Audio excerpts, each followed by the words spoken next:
নমস্কাৰ শিশু শিক্ষা সমিতি অসমৰ অন্তৰ্গত শংকৰদেৱ শিশু নিকেতনৰ অষ্টম শ্ৰেণীৰ সংস্কৃত বিষয়ৰ দ্বিতীয় পাঠ সুভাষিতানিৰ প্ৰশ্নোত্তৰ আগবঢ়োৱা হৈছে। ভিডিঅ'টি আৰম্ভণিৰ পৰা শেষলৈকে চাবা আৰু লাইক কমেণ্ট কৰি কেনে লাগিছে জনাবলৈ নেপাহৰিবা। 1 নম্বৰতে দিয়া হৈছে সুভাষিতানি স্বচৰং কণ্ঠস্থং কুৰুত। সুভাষিতখিনি সুৰ লগাই পেলাই সুন্দৰকৈ মুখস্থ কৰিব লাগে। 2 নম্বৰতে দিয়া হৈছে লঘু উত্তৰং লিখত। চমু উত্তৰ দিব লাগে, এটা শব্দতে উত্তৰ দিব পাৰি। কতি বিধানে প্ৰীতি লক্ষণানি সৎ বিধানে কিং ভূষণং ন ক্ৰিয়ন্তে বাগভূষণম পুৰুষঃ কা সমলং কৰতি বাণী কহ সুখী ভৱেত ত্যক্তজনঃ সুখী ভৱেত কিসে কস্য কিং নাস্তি সৌহৃদম কে সদ্দোষাঃ নিন্দা চন্দ্ৰা ভয়ং ক্ৰোধং আলস্যং দীঘ্ৰসূত্ৰতা ইতি সদ্দোষাঃ। ৰিক্ত স্থানানি পুৰত ভুংতে ভুজেতে শৈব সদ্বিধ প্ৰীতিলক্ষণম ক্ৰিয়ন্তে খলু ভূষণানি সততম বাগভূষণম ভূষণম আহাৰে ব্যবহাৰে ত্যক্তজনঃ সুখী ভৱেত গায়ন্তি দেবাঃ কিল গীতকানি গশ্যন্ত পিপীলিকাঃ ইয়াতি যোজনাং শান্তয়ন্তি।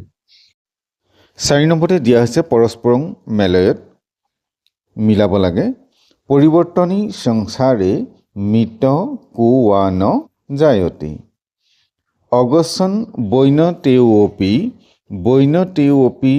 পদমেকং ন গচ্ছতি বনানি দহতু বহনে সখা ভৱতি মাৰুতঃ তৎকৰ্ম যত্ন বন্ধায় সা বিদ্যা ইয়া বিমুক্তয়ে অকৃত্বা পৰসন্তাপ্তং অগত্বা ফল মন্দিৰম।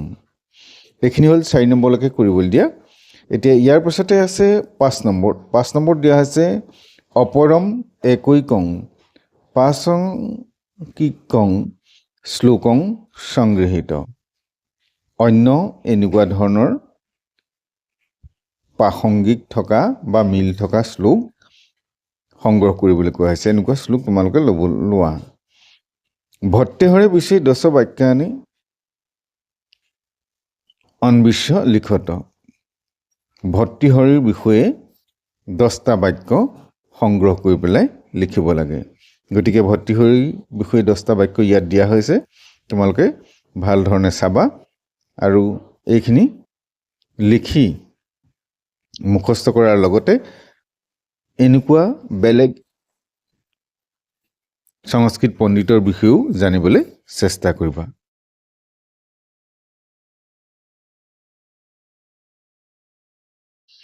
আজিলৈ পাঠ ইমানতে সামৰিব বিচাৰিছোঁ। পৰৱৰ্তী নতুন পাঠ লৈ তোমালোকৰ মাজলৈ আহিম। চেনেলটো চাই থাকিবা আৰু চেনেলটোত যদি নতুন এবাৰ ছাবস্ক্ৰাইব কৰি বেল আইকনটো প্ৰেছ কৰিলে পৰৱৰ্তী পৰ্যায়ত নতুন পাঠসমূহ তোমালোকে লগে লগে লাভ কৰিবা।